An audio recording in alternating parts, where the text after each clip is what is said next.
Well, in the midst of all the enthusiasm, appropriate enthusiasm around the San Francisco Giants World Series win and all the elections, national, statewide, and local elections, a couple things got lost here at City Hall that I think deserved a little bit of attention. And two things that came out last week in particular I was very proud of, and that was a controller's report on parks and a controller's report on streets that showed significant improvement, not just year-to-year improvement, but a trend line of improvement in terms of the cleanliness of our streets and sidewalks and the quality and cleanliness of our neighborhood parks and recreation facilities. Let's start with the streets. The controller's report came out just a week ago showing that the cleanliness of our sidewalks had improved by 10%. In the aggregate, it's the best we've seen in years. We also showed a substantial improvement in commercial corridors, the actual streets themselves, substantially cleaner than in previous years. In almost every district in San Francisco, in fact, in every district in San Francisco, we saw improvement. In addition to that, we saw improvements in illegal dumping. I know how vexing this issue has been, particularly in certain neighborhoods in our city, but we saw a significant decline in illegal dumping in our city. I say this because it's important to create a backdrop. Remember all the naysayers that said with these budget cuts, not just last year, but the year before and the year before that, as it relates to Department of Public Works, that there was no way we would actually improve those scores, improve the cleanliness in our streets. They thought it would go the opposite direction. Well, we proved you can do more with less by being creative and by using your resources in a different way. So hats off to Ed Reeskin and his team at DPW. Hats off to our partners in Local 261, the laborers union, the folks that are out there on the front lines doing the street sweeping. And hats off, of course, and always to Mohammed Nouru, our guru and the street cleaning czar in San Francisco. As I noted, the park scores also improved. And this is a big deal. We've seen that trend now for 5 years. One of my big passions when I was a supervisor was parks. A big passion as mayor has been improving parks. Of course, passing those two bonds has helped substantially and significantly to move us in this right direction. But there was major reorganization at the Recreation and Parks Department last year. Again, the naysayers said, this is time's up. This is going to turn back the clock. And of course, we had to make some tough decisions, but we proved again, Phil Ginsburg and his leadership and the commission at the Recreation and Parks Commission, that we can move in a different direction, and they did.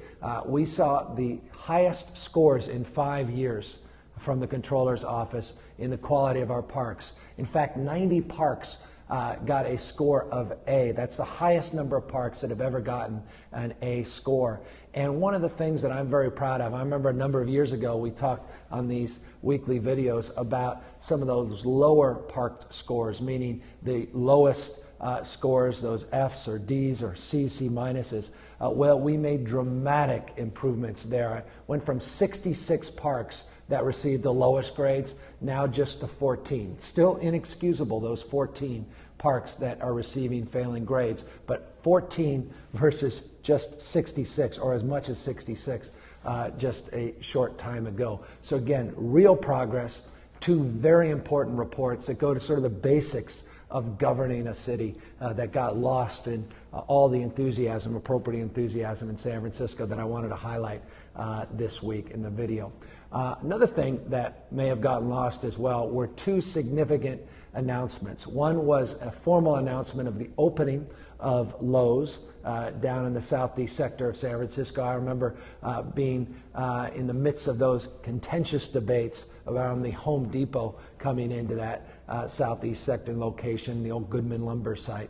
Lowe's eventually took over their entitlements and took over their obligations in terms of the first source hiring goals, hiring from the 94124 zip code, and not just during the construction phase, but making commitments to the permanent jobs. And they came through. Supervisor Maxwell held steady the entire time. I think it was a 1-vote margin on the Board of Supervisors that we got this project approved, and I'm very proud of it because there are times where a big chain is appropriate. And I'm a small business owner. I come from the private sector. I don't want to see Anywhere USA take over San Francisco in terms of the approach we have to our commercial corridors. What makes San Francisco unique is its unique neighborhoods and the cultural competency of each commercial district in San Francisco. And we don't want the same 7 chain stores on every commercial boulevard. But there is a time, there is a manner, and there is a place for some of these businesses because of the economic development opportunities and because of the revenue that they generate to the city's general fund. And this was one of those locations, I always believed. But we were barely in a majority, Supervisor Maxwell and I, and we fought through it. The economic development team fought through it, and the 6 members of the board deserve credit because 210 permanent jobs have been created. All those commitments, again, not just on the construction, but the permanent hiring, people living in the neighborhood took place. And I want to give my hats off to Lowe's for saying what they were going to do and doing what they said they were going to do.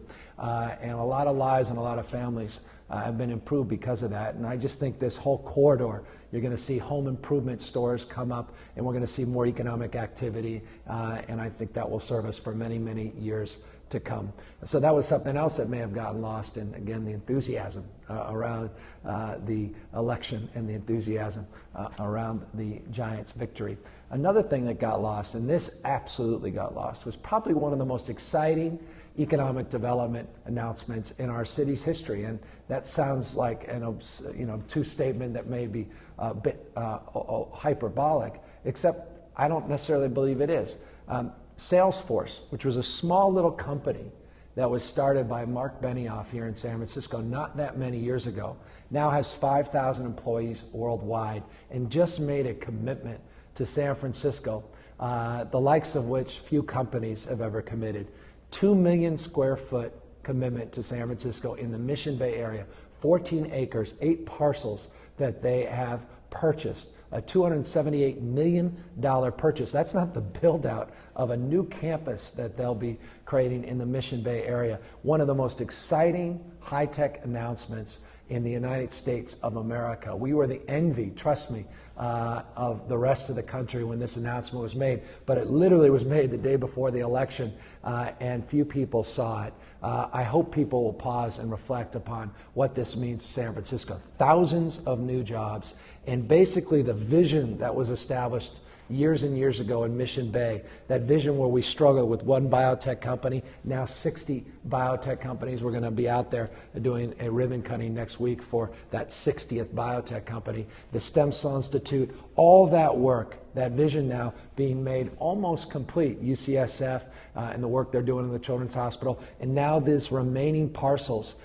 being purchased and being brought up now with this commitment by Salesforce. So you've got the component of cloud computing now in this high tech, meaning biotech, life sciences, and nanotechnology, the stem cell, and the computational aspects of life science all coming together in this extraordinary innovation corridor in San Francisco, which is a really remarkable thing in terms of our fate and future as a city. So hats off to Mark Benioff, hats off to Salesforce and their board of directors for committing themselves to the long run in San Francisco, and to all of us that are going to be the beneficiaries of this extraordinary vision and this new campus that's going to be built out there. Again, here we are in the worst economic recession we've seen since the Great Depression, and there's these exciting announcements in our city as it relates to the commitment of businesses that believe in the innovative spirit and the entrepreneurial spirit of our city. Let us not forget the ingredients that make that happen: people, human capital, investing in people, investing in infrastructure, investing in place, but also some stability in terms of a tax policy. And I just encourage the next mayor, as we move through and navigate another budget shortfall that's substantially lower than it was last year and the year before, that we not make the mistake and scare off these commitments that businesses are making in San Francisco, which will generate exponentially more revenue for our city's general fund than if we go out and we try to quickly tax our way to prosperity. I say that as a Democrat that believes there's always a time, an appropriate time for new revenue. But right now we're seeing these businesses make commitments and make dramatic expansion commitments to our city that will pay great, great dividends. And I say that because there's 3 other companies that we're just, I hope I can make the announcement in the next couple of weeks, that are going to make not completely dissimilar, not at that scale,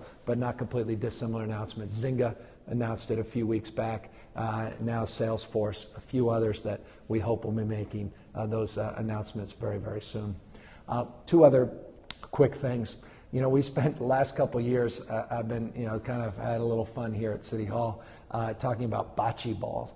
Courts and the fact that we want to bring bocce back to San Francisco.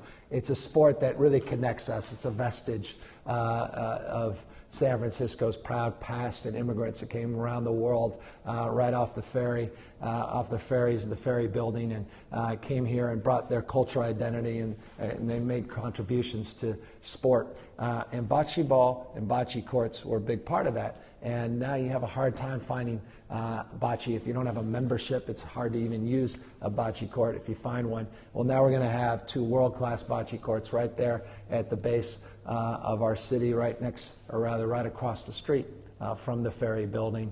And I'm really proud of this public-private partnership in the most enlightened sense of the term between, again, our laborers, friends at Local 261, companies like Webcor and AECom and Boston Properties, Salesforce themselves, Platinum and Advisors, Chris Gruelle, who stepped up to the plate, a roughly $200,000 commitment, Webcor really offsetting a lot of the costs that they're providing to the city in a revocable commitment to putting these bocce ball courts up, meaning if we find a longer term, better use of the space down there near the Embarcadero, we can do it, but in the interim, we're going to have these two world-class courts. Anyway, a little bit of fun, but a nice thing in San Francisco. The old F-line driving by, and you got the Bay Bridge in the background, got that temporary rocket ship, that temporary art, as well as the Oldenburg the art piece, the more permanent across from the Fisher, from the Gap, Don Fisher's commitment, and you look back, and there's the Valancourt Fountain and the beautiful ferry building. I mean, it was a great little groundbreaking to these bocce courts, and just makes me proud. Little things make me proud to be a San Franciscan. So that was a nice tip of the hat to a good public-private partnership and a lot of work over the last number of months. Thank you, by the way, Supervisor Chu, for your support, and Supervisor Avalos for helping stewarding this process through the board as well. A couple other final points. Buster Posey, congratulations. Our Rookie of the Year, our very own Buster Posey, Rookie of the Year in the National League. And how about that Giants parade and celebration? As good as it gets. And how about DPW? You wouldn't have known 7 hours later that there was even a parade in San Francisco, how clean the streets looked. But having close to 1 million people, we have guesstimates how many people. Let's say it's 1 million people, may have been more, that descended upon San Francisco to celebrate the sense of spirit and pride that the Giants brought to the city. That was a very special moment. Willie Mays, Willie McCovey up there on the stage, and of course the whole team, Bruce Bocce and Sabian and Larry Baer, and his incredible commitment to support the city throughout not just the World Series and the playoff run, but the work that the Giants do to make San Francisco a better place. It shows what real ownership that cares deeply about their city and the tradition that sports have provided the city can do. And so hats off to the ownership of the Giants for committing to our city, and how about this city coming up and showing that reciprocity and the fan base out here in the entire Bay Area supporting the San Francisco Giants. And I say this because I hope the 49ers are paying attention. We've got a deal with $100 million that we put up. We've got the public-private partnership ready to go, the cleanup of the shipyard almost done in terms of providing for the site. We've got the environmental work that was complete, the EIR that was done. We've got the financial framework that was supported by the board. All we need is a team to say, well, you know what, we want to stay in San Francisco. And if the 49ers had the courage to do that, we'd be working right now on building permits and not wondering whether or not they're going to leave in 2014, 15, or 16 after they negotiate a new 5-year commitment on a lease. And by the way, we are very close to working through some of the lease terms to commit to the Giants, or rather the 49ers being here for at least 5 more years as they try to figure out what they're going to do, whether or not they're going to leave the city and the commitments they've made to the people of San Francisco and go down to Santa Clara, or whether or not they're going to fulfill those commitments and stay in our city, which we think is the best thing for the franchise and for the people out in the Southeast sector where a lot of those commitments were made. So again, exciting to see those Giants and the World Series and all the energy. Exciting to see those park scores and those street scores go up. Thank you to Lowe's for the commitment. Thank you to Salesforce for making a long-term commitment to San Francisco and Mission Bay. And great to see so many people out there at the Bocce court opening this week in San Francisco.